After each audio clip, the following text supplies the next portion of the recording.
kompleksitas. Kompleks ini artinya apa? Satu permasalahan itu penyebabnya semua betul. Kenapa kelas kita ini turun, siswa kita ini turun? Penyebabnya itu bisa jadi akan sangat banyak. Sangat banyak itu artinya bahasa yang melibatkan pihak eksternal, bisa jadi juga muncul dari dalam diri kita, muncul juga dari dalam kelas ini. Masihkah ada guru-guru yang mengajarnya kosong? Masihkah ada siswa yang terlantar? Masihkah ada siswa yang pulang nangis gak diopeni gitu ya, sambat pada ibunya, pada orang tuanya? Masihkah ada guru-guru yang kemudian berkata-kata kasar? Masihkah ada layanan yang tidak membahagiakan orang tua? Bagaimana kebijakan pemerintah sekarang ini di Ngawi? Ini suatu hal yang sifatnya kompleks dan juga sekaligus ambigu, tidak jelas.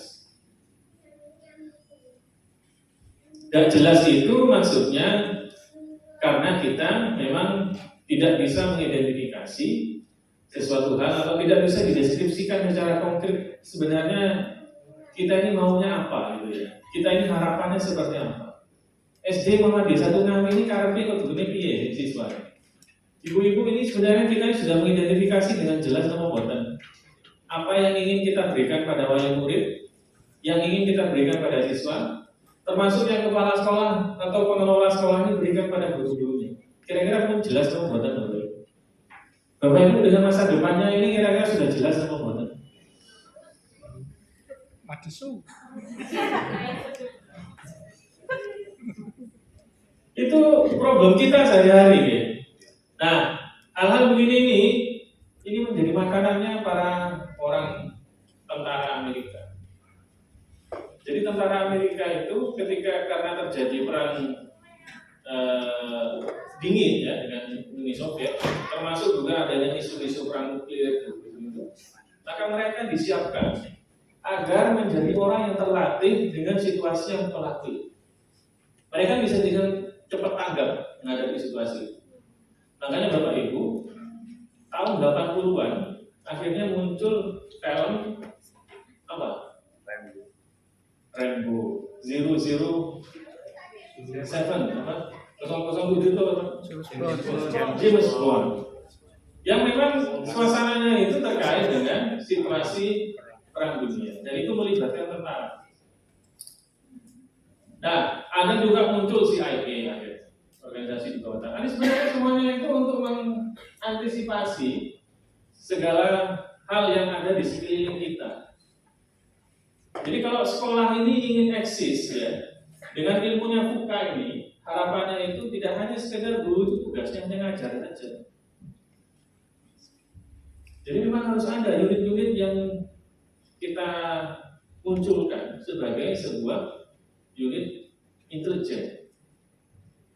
Intelijen itu tugasnya menyusup-nyusup kemana-mana untuk bisa memahami bagaimana situasi yang tidak jelas ini, ambigu, yang kompleks itu supaya bisa teridentifikasi Pak, bisa tergambarkan dengan detail.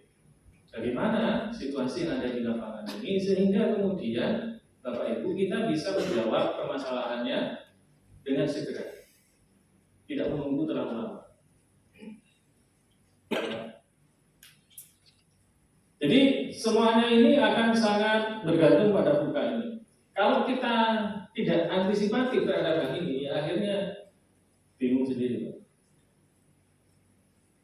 Nah, bisa jadi yang penurunan PPDB ini adalah salah satunya kenapa kita tidak mengantisipasi FUKA ini.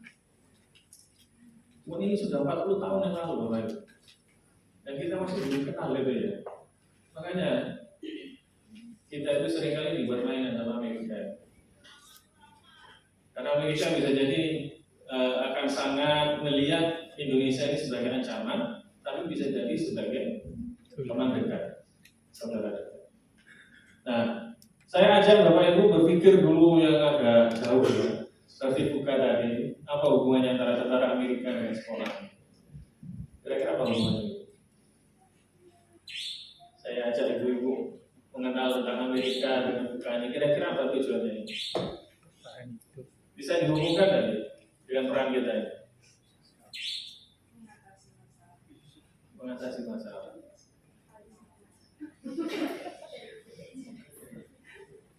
Nah, tahun 2020 kemarin ada seorang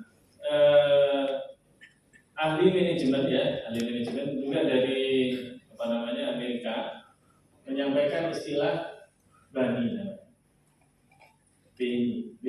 apa bahasa Inggris?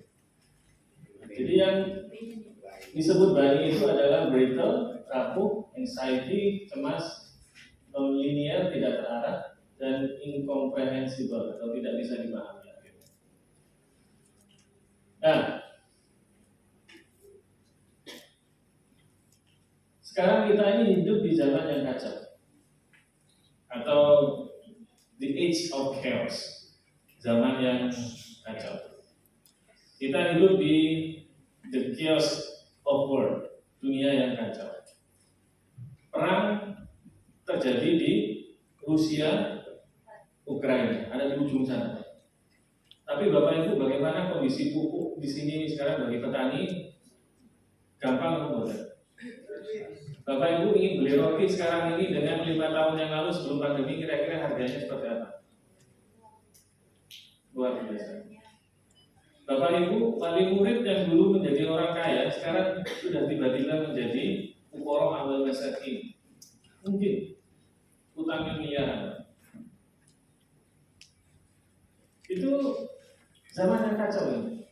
Pandemi COVID ini betul-betul bisa merubah situasi dunia ini 180 derajat. Yang biasanya kita pontang-panting ke sana ke sini gitu ya. Nah, karena pandemi itu lockdown semuanya. Akhirnya ya impactnya kepada kondisi ekonomi. Ya karena tidak ada pergerakan, maka tidak ada jual beli. Nah, karena tidak ada jual beli, ya akhirnya vakum, tidak ada perputaran uang itu, sehingga kita hanya memanfaatkan tabungan tadi, tidak ada penghasilan. Di sini sampai kurangi gaji, Pak? Tidak ya. Di sekolah lain di ujung timur sana sudah mulai persiapan pemotongan gaji guru, mulai tahun ajaran baru. Kan dulu pernah siswanya 1.000, sekarang hanya tinggal 300. Itu di age of chaos itu yang betul-betul terjadi bagi sekolah Muhammadiyah itu. Nah, Bapak Ibu, sekolah negeri termasuk tidak hanya di sekolah saja ya, tapi di perguruan tinggi sekarang ini chaos itu juga sedang bergulir. Sekarang ini perguruan tinggi swasta juga lagi ribut masalah PMD, penerimaan mahasiswa baru. Karena negeri sekarang ini sudah tidak lagi sungkan ya untuk membuka pendaftaran siswa baru sampai kuota terpenuhi. Dan kita nggak tahu kuotanya berapa. Negeri sekelas UNER itu, sekelas UNER. Nah, artinya apa Bapak Ibu? Hal-hal yang kacau seperti ini jangan sampai kemudian kita orang Muslim itu tidak antisipatif dan seperti halnya orang-orang kafir yang diceritakan oleh Allah saat hari kiamat datang. Jadi kiamat datang tiba-tiba itu situasinya yang membuat orang-orang panik, galau, bingung, mau lari kemana ke sini itu sudah tidak bisa dipertimbangkan lagi. Nah sekarang itu dunia ini sepertinya sudah mulai mengarah ke arah sana itu. Tiba-tiba saja ada perang, tiba-tiba saja ada perusahaan bangkrut, tiba-tiba saja ada PHK besar-besar. Nah, semua itu adalah wali murid kita, bisa jadi ya. Dulu kita wali murid ini banyak dari PNS, sekarang masih PNS, Ibu pernah tidak mengidentifikasi? Dulu itu PNS-nya eselon berapa? Sekarang yang masuk ke kita ini eselon berapa? Itu butuh intelijen Pak, gini-gini Pak. Jadi CIA, perlu ada CIA-nya sekolah itu untuk bisa mengidentifikasi data-data ini, sehingga Bapak Ibu kita ini bisa belajar tentang masalah pemanasan global, ada krisis politik. Tahun depan ada Pilpres, Pilkada, ya. Apa dampaknya bagi Indonesia? Apa ini sudah mengantisipasi apa enggak? Bapak Ibu pernah enggak diskusi baca data? PHK di Ngawi ini sudah berapa persen? Siswa kita ini paling banyak berasal dari daerah mana, Pak? Apa? Kota Ngawi, Kecamatan Ngawi. Tidak ada dari luar lain. Ada tapi tidak banyak. Sudah kan diidentifikasi pekerjaan orang tua mereka. Dan kemudian kayaknya kita ini lebih menarik bagi pangsa pasar di bagian mana. Nah mereka itu kira-kira kalau dihubungkan dengan zaman yang kacau ini, terpengaruh atau enggak? PNS gajinya tetap kan? Tapi kalau Bapak Ibu lebih banyak peserta didiknya orang tuanya bekerja sebagai petani, sebagai usaha ya. Nah, Bapak Ibu perlu antisipasi. Apakah kemudian tahun depan ini bisa menaikkan SPP atau tidak? Bagaimana menaikkan gaji guru atau tidak? Ini juga perlu diantisipasi. Termasuk juga bagaimana kebutuhan sehari-hari Bapak Ibu dengan gaji yang sekarang ini cukup apa enggak? Sehingga kemudian dengan itu Bapak Ibu, kita ini masih bisa tetap survive, ya. Bisa tetap hidup. Nah, dengan Bani ini sekarang justru perubahannya sudah lebih dahsyat lagi. Jadi Bani ini dari yang dulunya itu volatil, ya, cepat naik atau cepat turun, sekarang ini tidak hanya sekedar cepat naik atau cepat turun, tapi juga cepat ambruknya juga. Akhirnya menjadi brittle. Brittle ini rapuh. Seperti Bapak Ibu membangun sebuah istana pasir di pantai. Kehidupan kita sekarang ini seperti membangun istana pasir di pantai.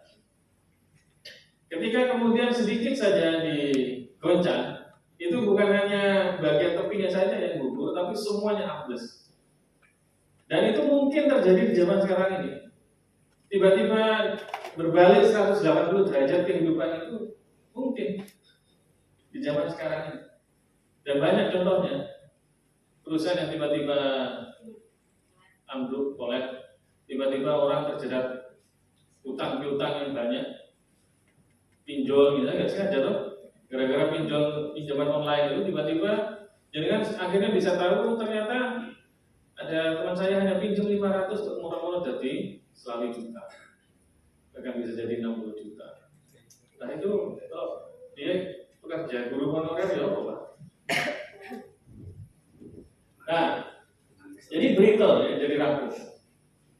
Jadi volatil sekarang ini kondisinya bahkan menjadi brittle, menjadi rapuh, yang akhirnya membuat sebuah perubahan terjadi dan ambles sama sekali. Uncertain yang awalnya itu tidak pasti, sekarang akan memunculkan anxiety, kecemasan. Sekarang ini banyak orang-orang merasa cemas karena adanya banyak perubahan-perubahan, karena adanya brittle ini tadi. Orang sudah lagi nggak pede sekarang ini untuk mengeluarkan atau untuk melakukan hal-hal yang di luar jangkauan mereka. Karena kecemasan ini, orang akhirnya seperti tadi ditanyakan oleh ibu yang ada di belakang itu. Sekarang ini sudah mulai banyak orang muncul perasaan ragu-ragu, sehingga lebih baik ada di zona nyaman.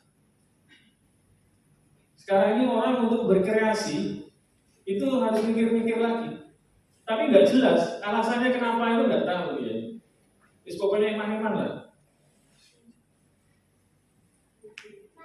Termasuk sekarang ini adalah bagaimana wali murid itu punya kecenderungan dia ini emang-emang untuk menginvestasikan hal-hal yang lebih daripada yang dia mampu ya, untuk pendidikan putranya sekalipun, dan lebih mengambil jalur aman yaitu masuk ke negeri,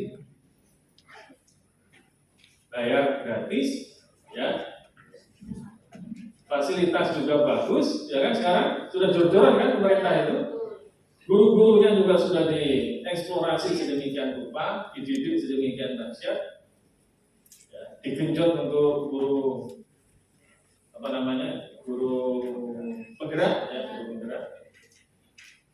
Nah, sedangkan kita diam saja. Kita hanya nyalah ngomong aja ya. Kecemasan itu akhirnya membuat kita itu gampang menyalahkan orang dan justru membuat kita ini menjadi tidak berani kreatif, tidak berani untuk membuat sebuah lompatan-lompatan, dan ini akhirnya menjadi penyakit. Jadi penyakit itu apa? Perkembangan sekolah kita ini menjadi terhambat. Karena menghadapi orang yang ragu-ragu ini seperti wali murid tadi itu, maka tidak bisa Bapak Ibu hanya promosi lewat brosur saja. Itu mindsetnya harus dirombak dulu, baru mereka akan yakin dengan sekolah Bapak Ibu. Konkretnya, Bapak Ibu ketika berhadapan dengan orang tua, sudah tidak lagi promosi Bapak Ibu monggo bisa didaftarkan di sekolah kita. Tapi Bapak Ibu ketika berhadapan dengan para calon wali murid ini, berbicaranya tuh Bapak Ibu, ini SD Muhammadiyah 1 Ngawi. Nanti Bapak Ibu kalau putranya disekolahkan di tempat kita, mereka akan menjadi seperti ini. Buktinya ini Pak, ini adalah prestasi siswa kami. Nah, tunjukkan tidak hanya berbeda HP, ditukono tab, dibelikan tab, ditunjukkan bahwa ini sudah berbasis teknologi. Ini sistem informasi yang kita punya. Ini adalah kegiatan-kegiatan kita agar Bapak Ibu nanti putranya lulus bisa hafid 30. Selain itu mereka akan pandai ngomong Pak, mereka akan bisa berdakwah, mereka akan bisa menyampaikan fatwa nanti kelas 6. Mereka akan bisa pidato. Ini salah satu kelebihannya. Nah, itu ditunjukkan profilnya Pak sekarang ini. Kalau seperti itu Bapak Ibu ketika promosi ke, karena wali murid sekarang itu yang punya uang itu, daripada saya ini memasukkan pada pendidikan yang berbiaya lebih ya, tapi dengan fasilitas yang sama, ya bisa jadi mereka itu paham dengan kita ya memang itu adalah biayanya. Tapi juga banyak saya yakin itu mereka itu justru nggak paham tentang apa yang ada di dalam kita. Makanya rata-rata yang menyekolahkan di sini Bapak Ibu pernah meneliti tidak bahwa mereka itu rata-rata punya kakak kelas. Jadi yang masuk ke sini itu keturunan yang kesekian. Yang baru anak pertama itu Bapak Ibu coba identifikasi. Apa benar ini teorinya ini? Karena kita sudah masuk pada zaman yang menggugah kecemasan, membuat orang itu lebih baik tidur di rumah, dan itu emang enak kan, sehat, seperti waktu zaman COVID kemarin. Ya, kan? Anak-anak kita juga begitu. Orang tua ini juga sudah tidak mau ruwet sekarang itu. Nah makanya Bapak Ibu, ini harus kita antisipasi uncertainty, kecemasan, dan bisa dimanfaatkan. Nah, karena kita ini sudah banyak muncul kecemasan karena kerapuhan kita ini sendiri ya, maka akhirnya kompleksiti, masalah yang kompleks itu akhirnya sekarang sudah diganti dengan non-linear problem. Ya, jadi masalah yang Bapak Ibu identifikasi sekarang ini itu tidak bisa menghasilkan sebuah persamaan linear. Sebab akibat, bahwa sebab A akan mengakibatkan apa? Akibat A akan karena disebabkan oleh B, itu sekarang sudah tidak bisa. Kalau kita mengidentifikasi, oh ini PPDB karena masalah kebijakannya pemerintah, oh tidak bisa. Itu karena sesuatu hal sekarang ini sifatnya non-linear. Bahwa satu penyebab sederhana ini bisa menjadi bisa menjadi penyebab yang luar biasa. Coba Bapak Ibu, ada satu sederhana misalnya dengan jiwit anak, biasa kan dia ya dijiwiti atau abu lupa, sama guru saya itu tidak ada masalah dulu. Sekarang Pak, sederhana seperti ini itu bisa membuat sekolah itu tutup. Seperti yang ada di Malang itu kan awalnya karena ketahuan anak ini dieksploitasi, sudah disuruh kerja nanti. Oh akhirnya terungkap semua karena masalah sepele saja, satu sekolah tutup, sekolah Nusantara yang ada di Malang. Nah, apalagi Bapak Ibu, hal-hal begini kan menambah kecemasan orang juga akhirnya. Tambah ruwet pikiran yang wong itu. Malah akhirnya tambah takut. Celakanya lagi, sumber informasi sekarang ini sangat berlimpah dan tidak jelas juga. Berita-berita hoax itu cenderung lebih banyak dikonsumsi oleh orang-orang daripada berita-berita yang positif. Dan itu lebih gampang viral. Ya sudah masuk akhir zaman kan begini. Ya, jadi semuanya itu bersifat non-linear sekarang ini. Nah, akhirnya terakhir adalah kita menjadi tidak mengerti, incomprehensible. Nah, ini tidak bisa dipahami masalahnya. Oh iya, foto bingung kan? Akhirnya diletakno semua masalah. Ayo turu kah? Itu yang dipikirkan banyak orang sekarang ini. Jadi ambigu satu hal yang nggak jelas itu akhirnya nggak bisa dipahami. Nah, persoalannya kita mau nggak bangkit dari semua hal ini? Apa yang kemudian oleh Allah sampaikan? Ketika situasinya kayak gini, Bapak Ibu, solusi yang diberikan oleh tokoh yang menciptakan Bani ini, konsep Bani ini, ya sebenarnya solusinya itu adalah bagaimana kita ini bisa menjadi pribadi yang tangguh. Tidak ada cara lain. Kalau kita menjadi pribadi yang tangguh, maka organisasi kita ini akan cenderung juga menjadi organisasi yang tangguh. Ketika kita berbicara masalah produktivitas sekolah, ya mulai zaman dulu memang tidak bisa bergantung pada satu orang. Tapi sekarang ini Bapak Ibu, kalau tidak dari kita sendiri, ya memang betul-betul tidak dari kita sendiri, maka ya akhirnya kita sendiri pun juga akan tersisih, organisasi kita pun juga akan mendapatkan efek bola salju yang juga tidak mengenakan.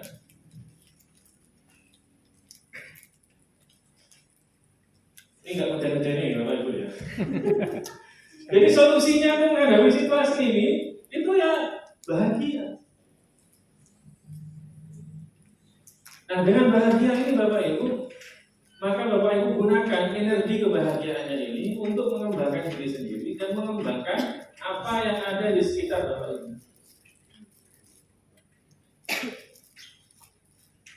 Terkait dengan persoalan kecemasan tadi ini ya. Ini sudah sekarang dimanfaatkan oleh SMK Muhammadiyah 3 Ngoro. Kepala sekolah yang namanya Pak Adnan. 2017 siswanya hanya 1 orang. 2023 ini dia menerima siswa baru 460 sekian. Tahun lalu yang dia terima itu 270 sekian. Naik hampir 2 kali lipat. Kira-kira gimana caranya memasarkan sekolahnya itu? Ya bukan hanya sekedar menerima pendaftaran siswa baru, buka tenda gitu ya. Tidak hanya sekedar seperti itu yang dilakukan itu.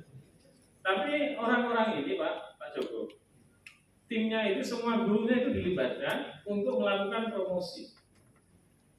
Cuman promosinya tidak hanya sekedar promosi, tidak hanya dibekali dengan brosur atau pamflet saja, tapi mereka dibekali dengan tab-tab itu. Jadi menjelaskan ke orang tua itu memang memprofile bagaimana sekolahnya bisa mewujudkan apa yang menjadi harapannya orang tua. Nah, yang ragu-ragu itu akhirnya yakin Pak. Yang cemas itu akhirnya bisa percaya diri.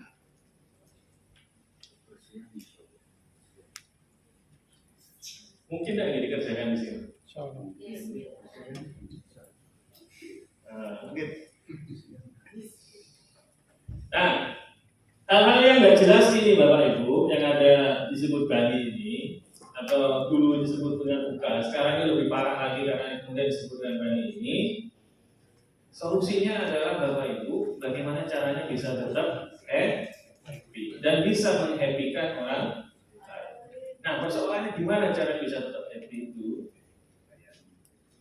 Bapak Ibu kita ini harus bersandar pada tempat yang pokok, harus bergantungan kepada tali yang juga pokok.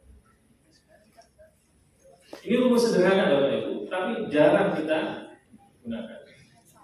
Sehingga akibatnya kita ini seringkali terjadi kelangkapan. Ketika ada perubahan-perubahan yang terjadi dan bahkan cenderung akhirnya menyalahkan orang lain, lalu sudah kena dan akhirnya digeledah. Kasihan kan lembaganya, kasihan juga teman-teman kita, dan terutama kasihan bagi diri kita sendiri. Nah, jadi ini secara umum kondisi dunia itu begini Bapak Ibu.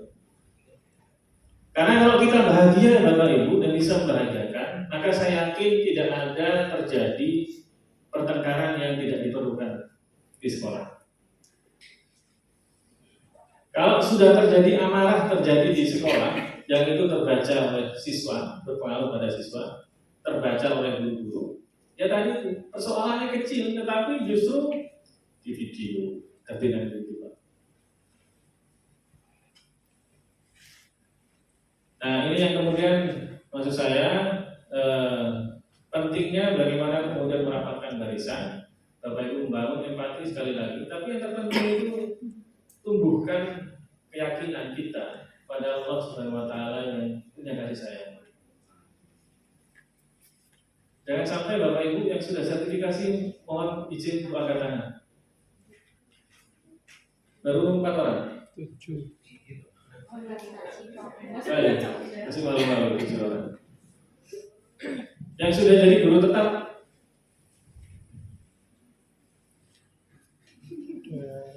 Yang masih belum tetap. Ya.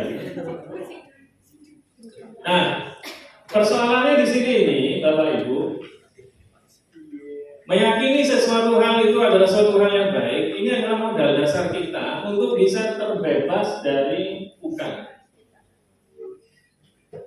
Bisa terbebas dari bukan. Bisa terbebas dari bani. Brittle, anxiety, nonlinear, and incomprehensible. Bapak Ibu kalau ingin ya bisa terbebas dari buka ini, munculkan keyakinan. Kalau mau bekerja di tempat kita ini, maka memang mulai sekarang luruskan niat kita. Karena keberkahan itu akan muncul dari apa yang dari awal kita niati. Ini akhirnya masuk ke ranah dogmatis ya, ke ranah-ranah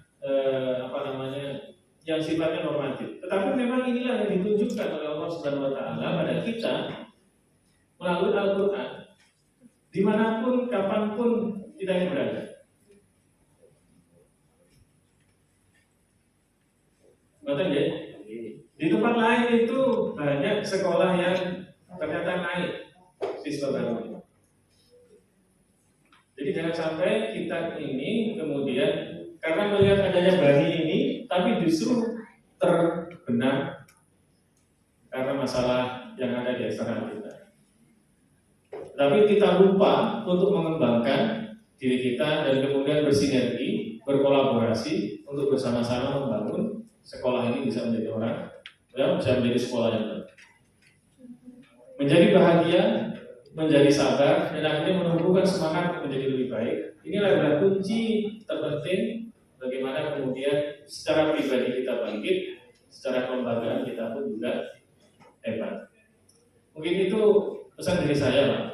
Kalau misalnya ada diskusi, monggo Bapak Ibu kalau misalnya ada yang mau ditanyakan terkait dengan apa yang menjadi permasalahan Bapak Ibu selama mengabdi di SD Muhammadiyah Satu Nawi. Kami persilakan.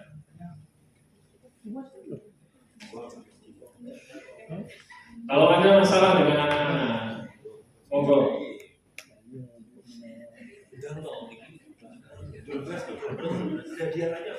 Ada. Mbak Yuli?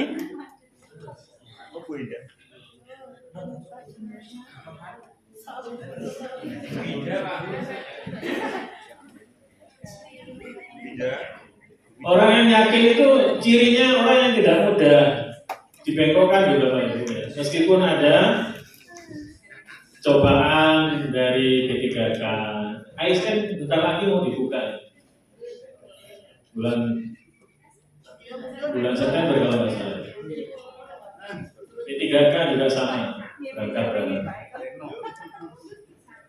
Cuman ini menjadi komitmen jenengan ya, jadi komitmen jenengan dari awal. Kalau ingin mendapatkan keberkahan itu, toh Pak Joko masih hidup sampai sekarang. Dulu kan awalnya juga sama. Saya ini Bapak Ibu di Umsida pernah menjadi dosen biasa, pernah menjadi dekan, pernah menjadi wakil rektor, pernah menjadi wakil dekan. Sekarang ini menjadi wakil dekan. Dulu gaji saya di Umsida itu pernah 90.000. Sekarang sudah bisa nyicil rumah. Sudah bisa nyicil rumah. Dulu waktu saya tinggalkan pekerjaan saya untuk memilih Umsida, bayangan saya gaji Umsida itu 500.000, yang saya tinggalkan gaji ini 3.100.000. Cuman ya karena saya senang mengajar dan saya suka dengan Umsida, saya berkomitmen dengan Umsida. Ya alhamdulillah Tuhan itu ternyata bisa memberikan rezeki yang sama.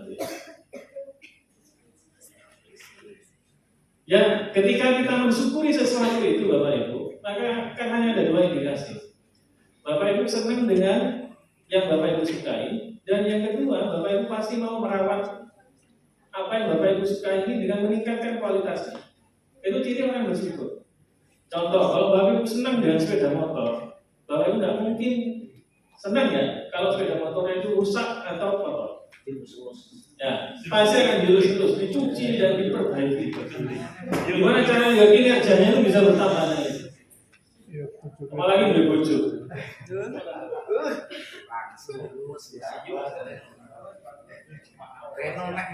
Nah, kalau Bapak Ibu merasa bahwa profesi sebagai guru di sekolah ini itu adalah yang terbaik diberikan oleh Allah, maka Bapak Ibu kan ada dua cara itu untuk menunjukkan kebersyukuran. Menyukai perannya di sini sebagai seorang guru, dan yang kedua meningkatkan kualitas sebagai seorang guru. Rezekinya harus ngatur.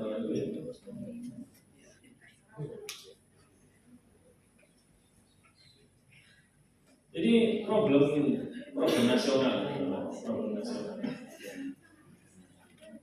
Nah, kalau kita tidak mengatasi hal ini, maka akan berat pada diri kita sendiri. Karena kalau kita tidak menikmati dari awal itu, maka pada proses tahapan berikutnya juga akan terasa berat. Monggo, ini sambil jalan aja Bapak Ibu. Saya ini tidak mengasih tutup waktu, kayaknya mau bertanya. Iya, jenengan.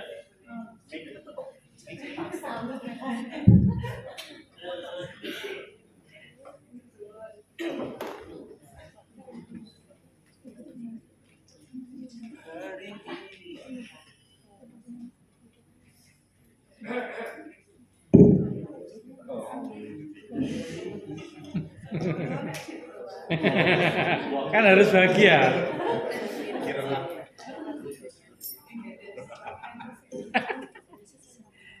Terima kasih kesempatan yang diberikan. Pak Eko, ini ada beberapa ya cenderung pada kecemasan. Kalau seumpama mungkin sudah sebagian besar dari kami yang sudah lama di sini, insya Allah dedikasi kami terhadap sekolah maksudnya dimulai dari rasa cinta kami terhadap sekolah dengan berbagai iming-iming yang akhir-akhir ini terjadi di luar, insya Allah masih tetap bertahan di sekolah. Nah, mungkin ini juga bisa menjadi tantangan dan PR untuk teman-temannya. Kebetulan beberapa masih ada yang baru. Maksudnya niatan hati kita untuk benar-benar berdedikasi perlu kita mantapkan lagi seperti itu. Cuman memang untuk saat ini kami yang ada di Muhasa ini, Pak Eko, terbiasa dengan pola bersih, terutama pada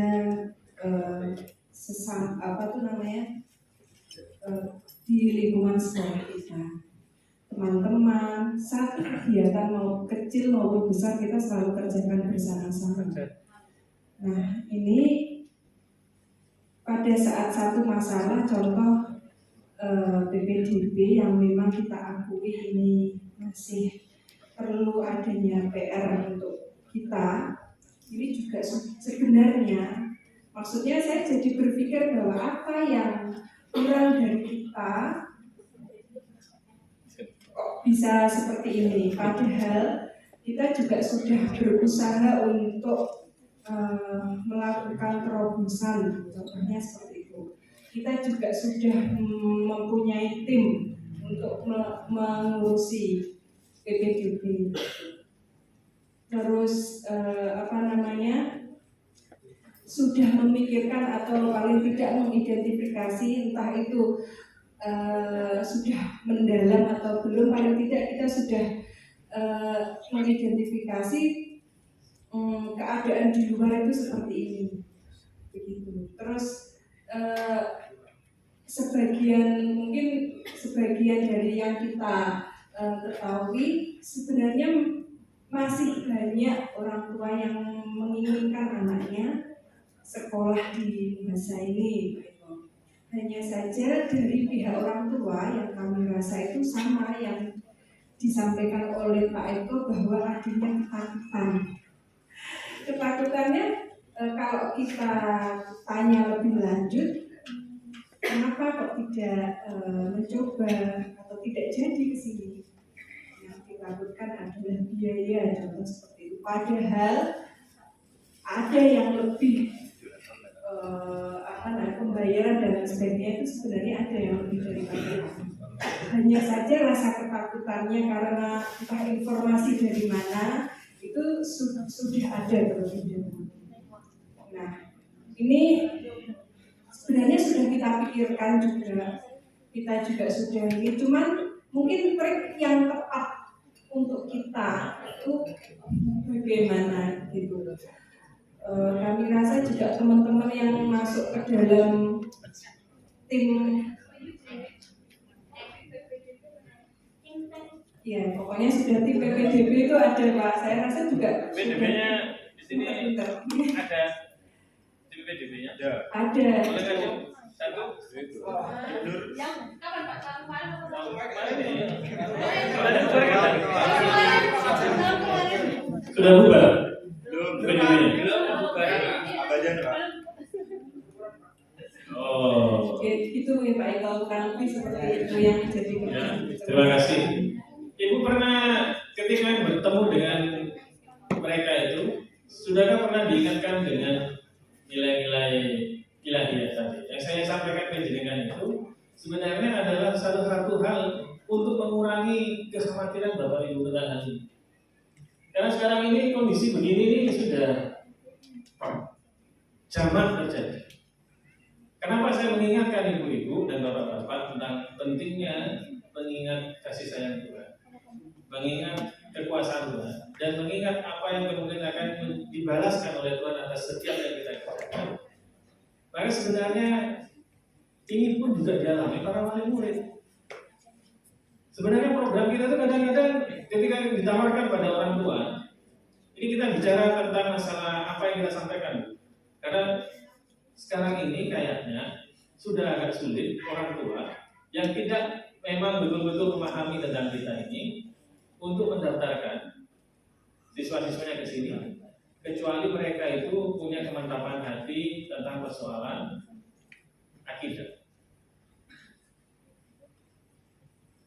Nah, mengedukasi orang-orang profiling ini, itulah yang kemudian perlu kita sampaikan sejak dini.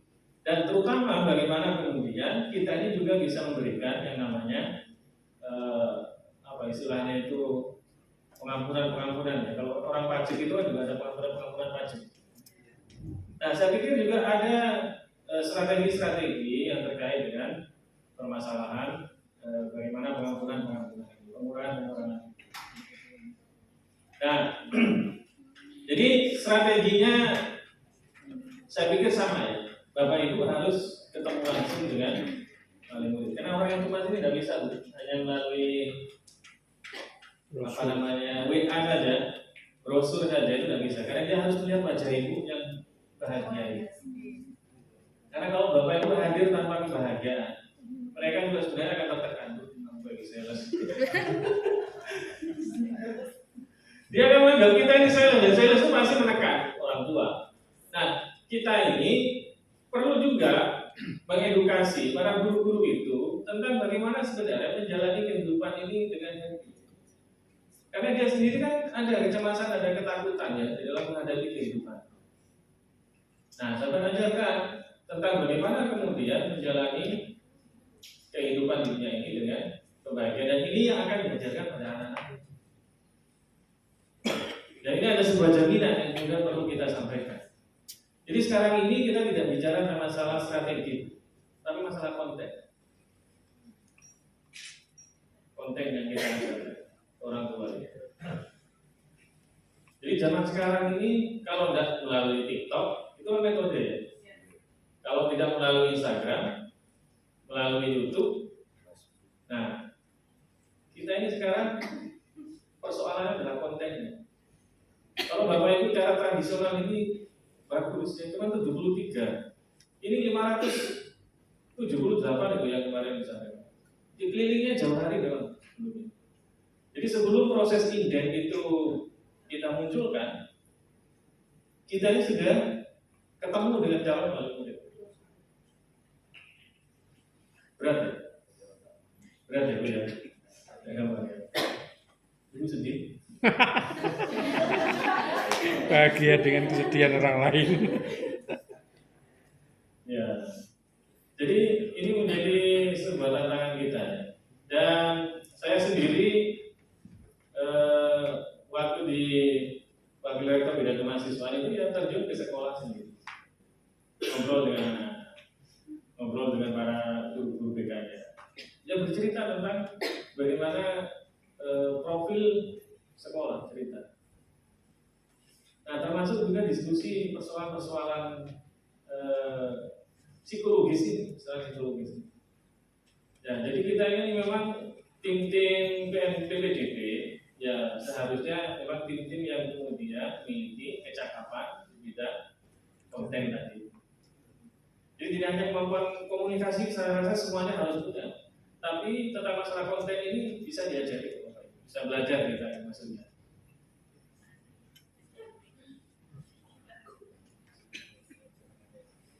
Yang mau mendaftar P3K, berani ngacung tangan? Nggak ada.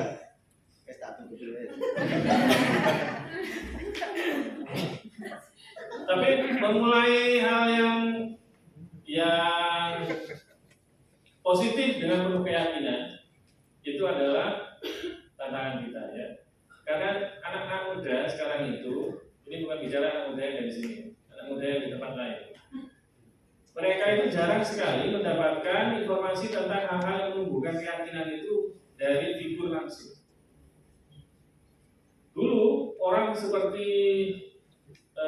Bukhari Muslim, dulu orang seperti Imam Syafi'i itu belajarnya dari tokoh yang memang secara langsung punya kompetensi, sehingga menurun berikutnya pada murid-muridnya. Itu idealnya seperti itu dulu. Sekarang pun juga sebenarnya itu menjadi tetap sebuah solusi yang ideal. Meskipun sekarang banyak ruang belajar, banyak ruang-ruang yang online yang sifatnya. Tapi tidak akan, itu justru akan membuat sebuah informasi menumpuk pada diri kita dan akhirnya membuat kita ini yang posisinya terbatas. Kira-kira harus diprioritaskan yang mana? Itu akan menjadi tambah bingung anak-anak. Justru dengan informasi yang sangat meluber seperti sekarang ini, itu akan menumbuhkan ketidakyakinan anak-anak tentang masa depan mereka. Coba Bapak Ibu tanya sekarang ini ke siswa-siswanya, ada nggak yang menjawabnya masih ingin menjadi YouTuber? Banyak.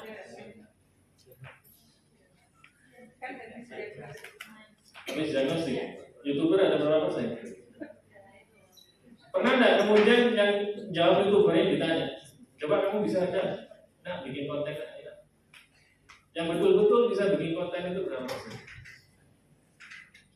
Itu menunjukkan bahwa sebenarnya keyakinan anak-anak kita itu terpengaruhi oleh hal-hal yang memang sudah terbiasa dia amati.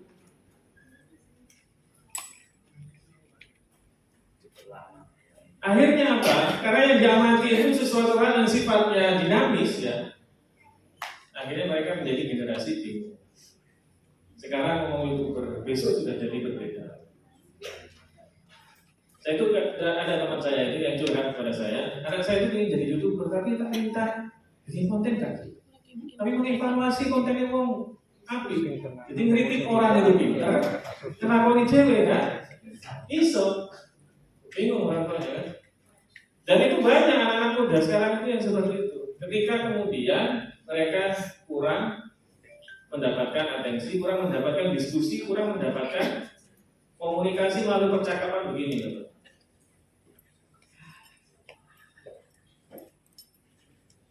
Monggo kalau ada yang mau meneruskan, masih ada waktu sampai jam 12. Oke, monggo Pak.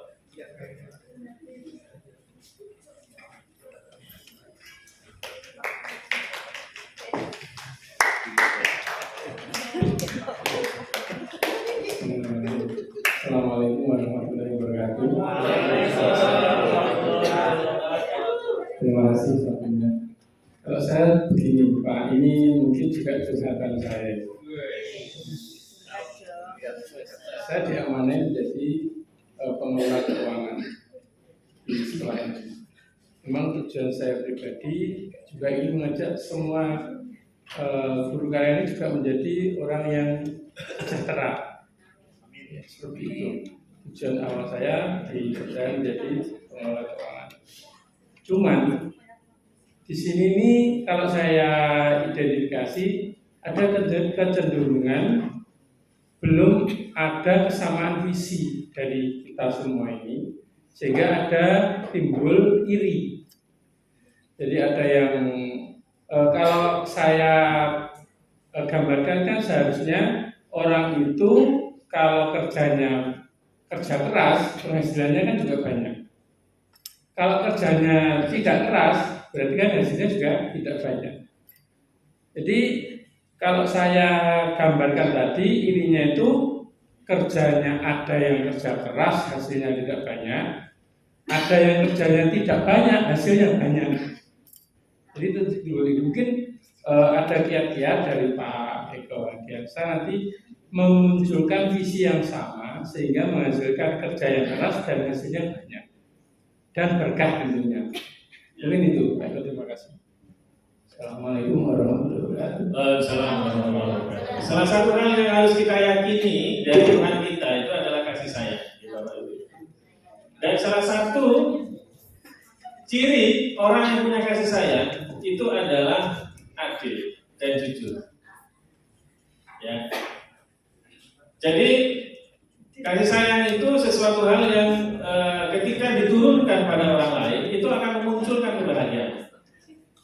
Jadi kenapa kemudian tidak muncul kebahagiaan? Kalau ada orang yang protes, berarti memang ada sesuatu hal yang perlu kita evaluasi di sana. Ini yang pertama ya Pak ya.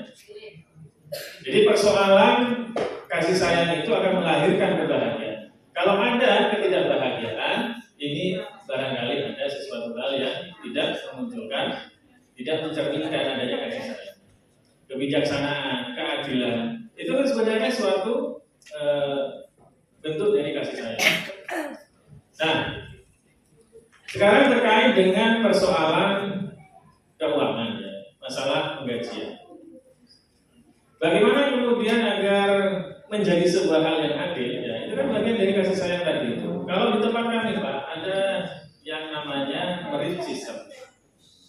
Merit system itu bahwa penggajian seseorang itu harus didasarkan yang pertama tentang kinerja. Yang kedua itu tentang kompetensi. Ya.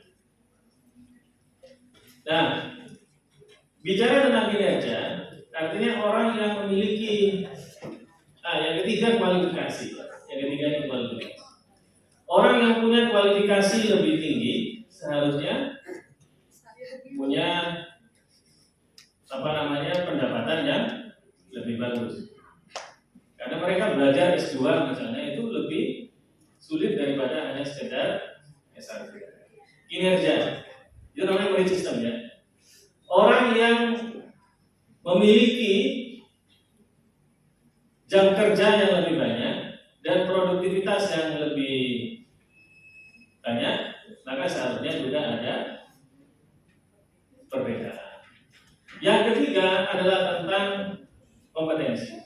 Bahwa mereka yang lebih mampu, ya, artinya punya jabatan kepala sekolah dengan guru biasa kan tentunya ada tunjangan misalnya ya. Nah tunjangan itu adalah bagian dari bagaimana sistem pemerintah ini berjalan. Nah di pemerintahan ya, di tempat saya lah yang jauh-jauh. Di tempat saya itu ada yang namanya tunjangan profesi, ada yang namanya tunjangan kinerja, yang itu diambil dari guru ini ceklok mulai dari pagi, pulangnya jam berapa sesuai dengan ketentuan atau tidak. Itu baru kemudian dibayarkan tunjangannya. Dan tidak cukup dengan masalah kinerja waktu saja, tapi juga masalah kompetensinya Pak, untuk menunjukkan bahwa guru ini bekerja sesuai dengan tupoksinya. Maka guru diminta untuk menyusun namanya jurnal mengajar. Nanti diidentifikasi jurnal mengajarnya ini apakah sesuai dengan yang dikerjakan oleh guru, ataukah justru mengerjakan yang lain, tapi dimunculkan dalam kinerja. Nah itu kan tidak pas gitu ya. Nah sehingga kemudian nanti yang mereka bekerja mulai dari pagi sampai dengan jam 2, maka mereka jam mengajarnya inilah yang diakui sebagai tambahan tunjangan. Guru-guru yang punya kualifikasi pendidikan lebih baik itu juga ada ada tambahan tunjangan. Di tempat kami itu ada namanya tunjangan DKD. Tunjangan DKD itu adalah tunjangan terkait dengan beban kinerja dosen ya. Nah, beban kinerja dosen ini sesuatu hal yang diukur dari apapun yang menjadi aktivitas guru selama menjadi seorang dosen. Dosen kan pekerjaannya kan 3 tridharma atau kalau di Muhammadiyah itu ada catur dharma. Selain ngajar itu juga ada riset, ada abdimas, ada tambahan lainnya. Nah ini diakumulasi di dalam 1 semester. Kalau dia ngajar 2 SKS maka poinnya 1. Kalau dia ngajar 1 semester itu 3 SKS maka poinnya 1. Kalau dia meneliti misalnya ada publikasi maka dia akan tambahan 1. Nah guru-guru itu sekarang kan tuntutannya banyak. Guru punya RPS itu kira-kira sudah dihargai apa belum? Guru yang nyusun perangkat mengajar itu sudah dihargai apa belum? Guru yang kemudian ikut kompetisi itu kira-kira ada rewardnya apa tidak? Guru yang membimbing anak-anak ikut kompetisi kira-kira itu ada prosesnya apa tidak? Guru yang bikin media ajar kira-kira perlakuannya seperti apa? Itu merit system Pak. Dan untuk ini ya tentunya kalau di Muhammadiyah itu tidak cukup hanya diputuskan kepala sekolah, tapi juga perlu didiskusikan dengan pimpinan cabang yang ada. Apakah tidak ada protes ketika diuji dan diterapkan di Papua? Banyak. Nah, untuk meminimalisir protes maka semua beban kinerja itu portofolionya tidak dibasiskan manual tetapi berbasis digital. Jadi kalau tidak ceklok on time atau tidak mengisi jurnal mengajar, maka dosen tidak akan dibayarkan. Meskipun dia ngajar sampai tapi kalau nggak ngisi jurnal akan dibayar Pak gaji. Nah itu salah satu contoh yang ada di tempat kami. Diskusinya sangat panjang dan lama. Dan bisa kalau kemudian masing-masing pihak antara BPH kemarin ini dengan Musida itu kan ada BPH, ada ada rektorat, berdiskusi itu bisa. Karena kita ini akan dievaluasi oleh pihak eksternal. Ya. Kalau di kampus itu ada akreditasi. akreditasi itu menuntut dosen harus punya namanya kepangkatan fungsional, jabatan fungsional. Apakah lektor kepala, apakah lektor, apakah guru besar, apakah asisten ahli. Nah, termasuk juga jenjang pendidikan. Kalau kemudian dia hanya ada pada jabatan asisten ahli tidak diakui, akreditasi bisa turun. Nah, dosen-dosen sendiri pada rasa-rasa Pak, karena banyak khawatir itu kan, oleh job-joban yang dihentikan. Nah, salah satu hal yang kemudian dilakukan oleh SMK Koro itu, banyak gurunya yang objek kemana-mana. Akhirnya diminta komitmennya. Kamu kalau mau biaya tempat lain dibayar berapa? Wes kalau usah mau biaya ini tak ganti tapi awalnya tetap ini. Jadi mereka ini fokus di situ.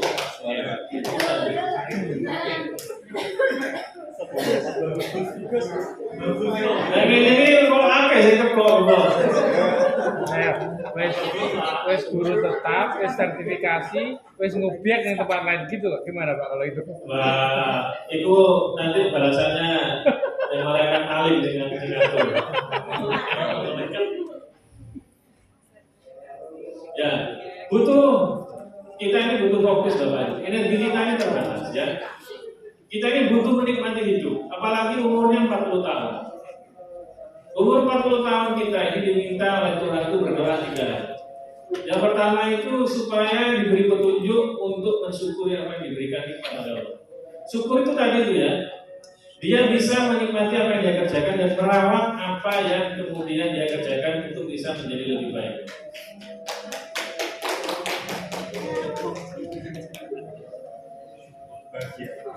Oke, bersyukur yang pertama.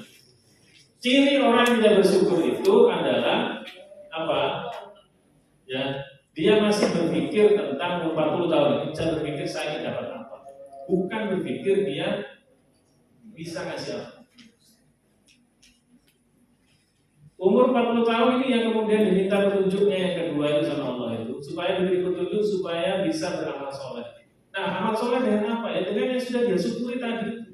Kalau Bapak Ibu bersyukur dengan profesi sebagai guru, ya amal solehnya dengan menjadi guru ini itulah menjadi jalan kita untuk kemudian bisa menikmati kehidupan kita. Nah, yang ketiga, kita ini diminta untuk berdoa supaya diberikan anak keturunan yang soleh dan soleh. Umur 40 tahun kita masih berpikir kita dapat apa? Jangan-jangan kita ini kecolongan untuk mendapatkan keturunan yang soleh-soleh. Umur 40 tahun itu anak kita kira-kira bisa berapa? 17. Bisa berapa? 17. 17 tahun. 17 tahun. Dan ini kayak umur 19. Nah, di ayat yang menjelaskan tentang umur 40 tahun ini, itu ada perintah Allah untuk bertauhid, tidak menyekutukan Allah dan berbakti pada orang tua. Jadi umur kita 40 tahun ini, salah satu kunci kesuksesannya itu adalah kita diberikan anak yang mau berbakti pada kita. Atau dengan kata lain dari perspektif yang lain, saat anak kita umur 40 tahun, Bapak Ibu kita ini usianya berapa? 55. Saat anak kita umur 40 tahun, kita ini usia berapa? 60 tahun. Ingat Bapak Ibu, usia 60 tahun itu yang kita butuhkan itu sebenarnya tidak lagi tentang persoalan harta, tapi atau materi, tapi perhatian dari anak. Jangan sampai Bapak Ibu lupa ya dengan urusan urusan duniawi, urusan materi itu penting, tapi jangan sampai lupa karena kita terus berusaha untuk menjawab saya ini dapat apa, maka akhirnya lupa dengan yang menjadi rezeki kita sebenarnya. Bukan lagi berpikir tentang ini saya bisa ngasih apa umur 40. Makanya saya ingin bawa anak istri saya tempatkan di sana, bukan dalam visi itu awalnya, tapi karena memang saya itu tidak ingin menghilangkan momentum dengan keluarga, meskipun kita ini juga ikut bertugas, ya akhirnya kemudian kita bangun.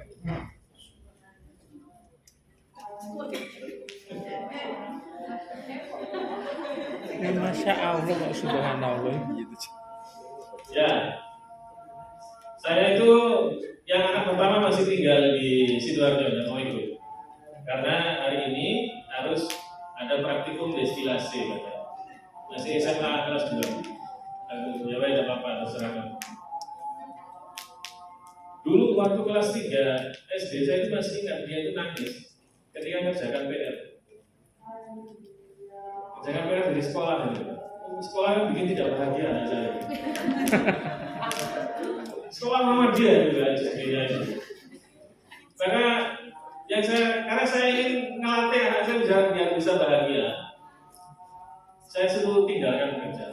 Ayo percaya gitu, dia yuk, tak bawa ke rumah. Tanya, ajak ngomong gitu ya. Akhirnya dia senang kembali ke rumah. Tanya lagi, tadi kerjakan apa? Kok sampai nangis, kok sampai sedih? Coba sih dilihat untuk kerja. Akhirnya bisa selesai, dan ketika tenang itu bisa selesai. Dulu waktu masih umur 2 tahun itu Pak, itu kalau sudah ngamuk, itu melelet ini Pak, dipraktik anak saya, kalau katanya orang itu. Tapi masuk SMA itu, dilarang kok, dipraktik temenan anak saya. Sampai kemudian dihadiahi sama gurunya sebagai peserta ospek terbaik di kelasnya, SMA kelas 1. 1 tahun ini ternyata dia juga bisa jadi ranking 1. Ini sebenarnya bagian dari sesuatu hal yang harus kita seimbangkan. Antara mencari rezeki harus kita syukuri, dan sampai yang pertama yang diminta tadi itu, syukurnya itu. Kemudian beramal soleh, dan baru kemudian berpikir tentang anak keturunan. Jangan sampai lupa Pak. Jadi kita ini umur 40 tahun itu, ini 40 tahun di Surah Al-Ahqaf ayat 15 itu disebutkan, jangan sampai kita usia 40 tahun yang usianya masih sudah 40 tahun sih kan Bapak Ibu? Lebih. Nah, saya baru 42 tahun. Saya 42 tahun. Jadi saya ini sudah tidak dapat berpikir, tidak lagi berpikir gitu ya. Jadi rektor satu periode tidak jadi rektor lagi ya, jadi alhamdulillah gitu kan. Terus kemudian diminta jadi wakil dekan, ya bismillah. Diminta hadir ke Kawi gitu ya bismillah gitu kan. Terus pokoknya semuanya itu bismillah, mengalir gitu saja. Tapi sebenarnya saya tiap habis subuh Pak, bagaimana kemudian menjadikan ini bagian dari syukur ya, semoga saja saya dinilai. Itu saya baca Al-Quran, meskipun hanya 1 ayat, 2 ayat, 3 ayat, sama artinya, sama tafsir Jalalain, sama tafsir Ibnu Katsir itu saya baca. Alhamdulillah 2 tahun itu nggak lunas Pak. Baca hanya 2 ayat saja itu. Lewat aplikasinya dari sini. 2 tahun itu Al-Quran itu nggak lunas baca tafsir Ibnu Katsir itu. Rutin tiap habis maghrib atau habis subuh.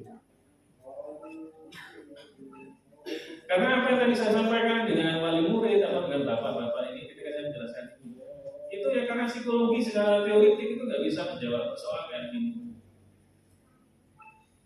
Karena bapak itu kalau bicara Jepang disampaikan secara teoritik itu ada apa-apa. Teori tok ya kan.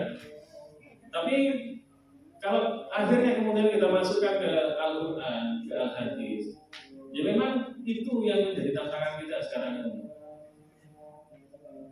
Dari umur 40 itu kita masih get no, boleh ngomong maruk gitu katanya orang itu ya, masih maruk mencari dunia. Ya, kita pasti akan ada sesuatu hal yang kita tinggal. Dan yang kita tinggalkan itu akan berbalik, bisa jadi akan menyerang kita. Umur 40 tahun itu anak pertama usia 17 tahun, anak kedua umur masih bayi-bayi, masih SMP, kadang-kadang SD. Itu sudah butuh perhatian lebih ini. Anak yang nomor 1, nomor 2, nomor 3 ini perhatiannya dari kita ini sudah lebih Pak. Dulu waktu masih anak kelas masih 1 orang itu perhatiannya masih ada ini gitu ya, enteng kita. Tapi ketika ada istri, mau bapak, ada istri, ada anak, ya, ada pekerjaan, ada jabatan juga. Bapak Ibu, kalau tidak bersyukur akan merasa berat. Maka sisa hidup kita sampai dengan 65 tahun itu akan, saya khawatir akan penuh penderitaan. Karena yang satu kopi gini Pak, kok jadi kalau gini sih? Pekerjaan oh ayo udah ya. Ada kok bayaran cuma sampai ini ya Pak. Nah itu yang perlu kita antisipasi. Nah yang muda-muda sampai dengan umur 40 tahun ini waktunya pulangan. Nah pulangan yang terbaik itu adalah pulangan dengan keterbatasan. Karena itu akan memacu diri kita menjadi orang-orang yang betul-betul mandiri dan istiqomah untuk menjadi orang yang lebih baik. Saya pikir itu. Assalamualaikum warahmatullahi wabarakatuh.